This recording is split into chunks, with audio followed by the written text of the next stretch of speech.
उपराष्ट्रपति जगदीप धनखड़ का इस्तीफा स्वीकार कर लिया है। राजस्थान से आते हैं, ऐसे में हलचल राजस्थान में भी राजनीतिक तौर पर जारी है।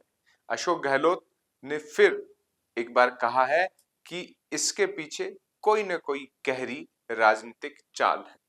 आप देख रहे हैं राजस्थान चौक, मैं हूं अंकित तिवारी।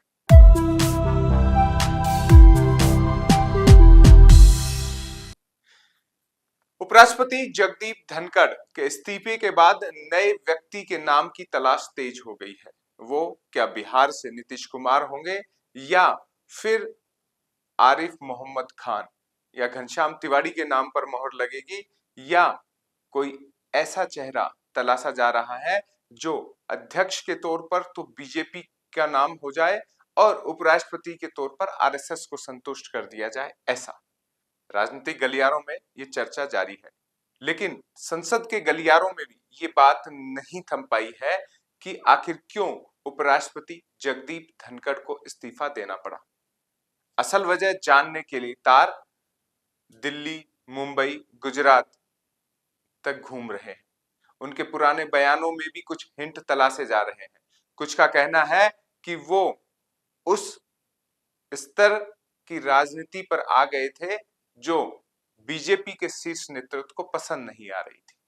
क्या जेपी नड्डा की नाराजगी उपराष्ट्रपति पर भारी पड़ी, लेकिन केवल जेपी नड्डा के कहने पर इतना बड़ा निर्णय नरेंद्र मोदी और अमित शाह लेंगे, ये मानना ही अतिशयोक्ति होगी।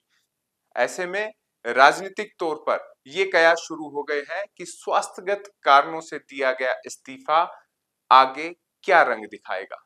आगे बढ़े उससे पहले जयपुर की जनता ने क्या कहा वो आपको सुनाते हैं।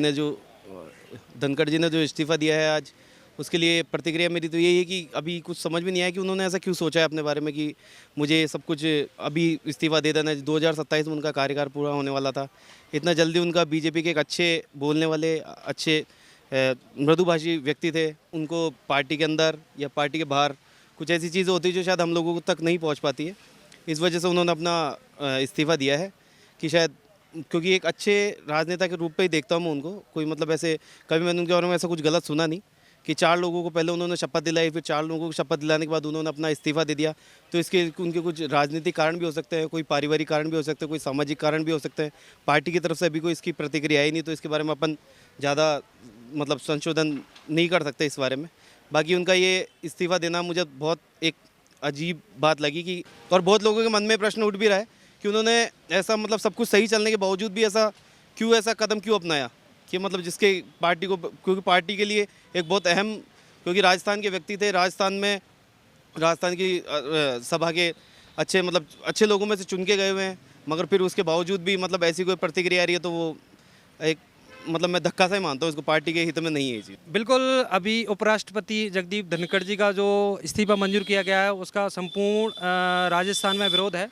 मैं बताना चाहूँगा, देश के प्रधानमंत्री एवं राष्ट्रपति द्रौपदी मुर्मू जी ने जिनका इस्तीफा मंजूर किया है, राजस्थान की जनता के लिए एक तरह से उनकी उम्मीदों पर कहीं ना कहीं पानी फेरने जैसा है।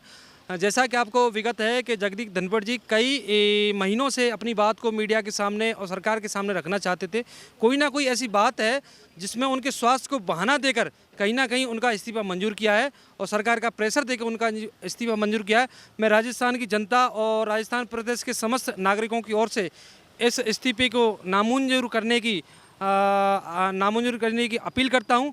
और मैं निश्चित रूप से कहना चाहूँगा भारतीय जनता पार्टी एवं इनके सभी समर्थकों को कि इसमें किसी प्रकार की कोई साजिश है तो उसको आगे लाया जाए, और इस तरह के इस्तीफे अगर मंजूर होते हैं तो कहीं ना कहीं राजस्थान की जनता और राजस्थान के आम नागरिक इसके विरोध में आएंगे और यहाँ की जो व्यवस्था है वो कहीं ना कहीं उस पर गहरा असर पड़ेगा। जो माननीय उपराष्ट्रपति जी जगदीप धनखड़ जी का इस्तीफा हुआ है, ये राजस्थान के एक किसान कौम के लिए बहुत कुठाराघात है और राजस्थान की जनता के लिए एक बहुत ही करारा झटका है। जो इस तरीके से स्वास्थ्य का हवाला देते हुए जगदीप धनखड़ जी का इस्तीफा लिया गया है। बहुत दिनों से मीडिया के माध्यम से जगदीप धनखड़ जी कहना चाह रहे थे कि मुझे काम करना है, लेकिन पता नहीं क्यों उनका इस तरीके से अचानक से इस्तीफा मंजूर कराया है। कहीं ना कहीं सरकार की क्या साजिशें हैं और इस विरोध में राजस्थान में एक असमंजस की स्थिति है कि राजस्थान के किसान के बेटों को इस प्रकार किस तरीके से इस्तीफा लिया गया है। जयपुर के लोगों का साफ कहना है कि हमें राजनीति से ज्यादा लेना देना नहीं, लेकिन ये फैसला चौंकाता है। राजस्थान की राजनीति के जादूगर कहे जाने वाले अशोक गहलोत भी अब बयानबाजी पर कूद पड़े हैं। लगातार दूसरे दिन उन्होंने अवसर तलाश किया कि इस मुद्दे पर बयान दिया जाए। आज प्रदेश कांग्रेस कार्यालय में दिया गया बयान आपको सुनाते हैं। स्पीकर की, चेयरमैन की मजबूरी भी होती है, कई लोग बाइस भी हो जाते हैं, इसीलिए कहते हैं स्पीकर बनने के बाद में उसका किसी पार्टी से ताल्लुक नहीं रहता है। इसीलिए ये धारणा है। धारणा क्या है? हकीकत होनी चाहिए, पर फिर भी लोग टिल्ट रहते हैं थोड़े बहुत। वो हम देखते हैं कि स्पीकर बनने के बाद में ही कई लोग जो है झुकाव रहता है अपनी पार्टी के प्रति। तो नहीं रहना चाहिए, वैसे तो नहीं रहना चाहिए। जैसे हमारे यहाँ सीपी जोशी जी थे, वहाँ के मौलाना साहब थे, आप पता कर लीजिए मौलाना साहब के वक्त में कितना निष्पक्ष हो गया हो चला है। तो होता है, और कई लोग थोड़ा बहुत टिल्ट रहते हैं। अब मैं आपको कहना चाहूँगा, अब जो कांग्रेस कह रही है कि भाई मोदी जी को मनाना चाहिए, इनको मनाना चाहिए, तब तो बात खत्म हो गई, या मतलब उनके अच्छे कामों के बारे में चर्चा हो रही है। तो मैं कहना चाहूँगा कि कांग्रेस की शिकायत ये है, उस वक्त तो ये सभापति थे, हम विपक्ष में थे तो अपनी बात कहते थे, उनके बारे में राय रखते थे। अब जिस प्रकार से उनका इस्तीफा हुआ है, उसको लेके कांग्रेस को शिकायत है। ये संवैधानिक पद होते हैं, राष्ट्रपति के, उपराष्ट्रपति के, प्रधानमंत्री के, लोकसभा के स्पीकर के, राज्यसभा के चेयरमैन के, ये संवैधानिक पद है। इसकी एक अलग गरिमा है संवैधानिक पदों की। जिस रूप में व्यवहार करके हम तो मानते हैं कि उनका स्वार्थ ठीक है, मेरी धारणा ये है, स्वार्थ ठीक है। अब तो कभी वो खुद बोलेंगे तो बताएंगे आपको। मेरी दृष्टि में स्वार्थ ठीक था, दिन भर उन्होंने काम भी किया। अचानक क्या हुआ, शाम को इस्तीफा हो गया, अचानक क्या हुआ, और पूरा देश चौकन्ना हो गया, चौंक गया, ये क्या हुआ, ये नौबत क्यों आई। उपराष्ट्रपति का पद जो है पूरी गरिमा है, और तरीके से आप बात करते, जो भी करते, रास्ता अपनाते।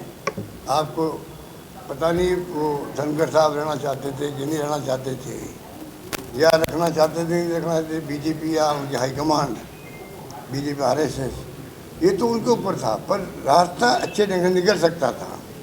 जिस प्रकार की खबरें आ रही है कि नड्डा साहब क्या बोला उसके अंदर, क्या इन्होंने खड़गे साहब को बोलने के लिए मौका दे दिया, इन बातों को लेकर अगर कोई इस्तीफा होने का दबाव पड़ा या मजबूर कर दिया गया, या जो भी फैसला, वो उचित नहीं है। इसलिए कांग्रेस उन बातों को समर्थन करते हैं उनका। इसलिए कांग्रेस दोनों वक्त में मैं उनको मानता हूँ, हमारा स्टैंड बिल्कुल सही है। दिल्ली में बोल गए वो 2027 तक मैं रहूँगा उपराष्ट्रपति। कोई देवी शक्ति जो है, ईश्वरीय शक्ति, वो कोई आ जाए तो अलग बात है, मैं मुझे हटना पड़ेगा, वरना मैं तो 2027 से रहूँगा। जो व्यक्ति 15 दिन पहले ये कह रहा है कि मैं 2027 से रहूँगा, क्या कारण है कि अचानक उनका इस्तीफा हो गया, तो वही संवैधानिक पद। तो ये जो हम कहते हैं बार बार डेमोक्रेसी खत्म हो रही है, देश से डेमोक्रेसी खत्म हो रही है, बार बार मैं बोल रहा हूँ कि देश की दिशा में जा रहा है, किस दिशा में जाएगा कोई नहीं जानता। ये हालात बन गए हैं, कहाँ डेमोक्रेसी रही है, हिंदू राष्ट्र की बातें कर रहे हैं इतने बड़े मुल्क के अंदर। ये बयान राजस्थान की राजनीति से जुड़े हुए हैं, ऐसे में आपको सुनाए गए हैं, लेकिन दिल्ली में इस बीच बहुत कुछ घट रहा है। उपराष्ट्रपति अपना आवास खाली करने जा रहे हैं, ऐसी खबरें भी आ गई हैं, और राजनीतिक तौर पर बीजेपी के भविष्य उत्तर प्रदेश, गुजरात, दिल्ली, मध्य प्रदेश, राजस्थान और खासतौर पर सीमावर्ती इलाकों की राजनीति इस पूरे घटनाक्रम के आसपास घूम रही है। जाट चेहरा जगदीप धनखड़ थे, ये माना जाना जरूरी है। ऐसे में बीजेपी अब ऐसे ही कोई जाट क्षत्रप को अपने पाले में करेगी, या अपने सहयोगियों में से ही ऐसा कोई चेहरा ढूंढकर उसे आगे बढ़ाएगी, ये भी खास तौर पर विचार करने वाला विषय बन चुका है। बिहार चुनाव आ रहे हैं, बीजेपी जीतना चाहती है, तो क्या उसी को लेकर ये पूरा घटनाक्रम हुआ है, इस पर भी राजनीतिक विशेषज्ञों की निगाहें बनी हुई। लेकिन इतना तय है, आज नहीं तो कल उपराष्ट्रपति जगदीप धनखड़ ने आखिर इस्तीफा किस खास वजह से दिया गया या इस्तीफा लिया गया, इन दोनों पर बातें होंगी, सच भी सामने आएगा। लेकिन तब तक सिर्फ यही माना जाए कि उपराष्ट्रपति जगदीप धनखड़ का स्वास्थ्य अलाउ नहीं कर रहा था कि वो इस महत्वपूर्ण पद पर आगे सेवा दे पाए। आप देख रहे थे राजस्थान चौक। राजस्थान चौक के नियमित दर्शक हैं तो कमेंट बॉक्स में बताइएगा आपकी क्या राय है, और नए हैं तो सब्सक्राइब करना ना भूलिएगा। नमस्कार।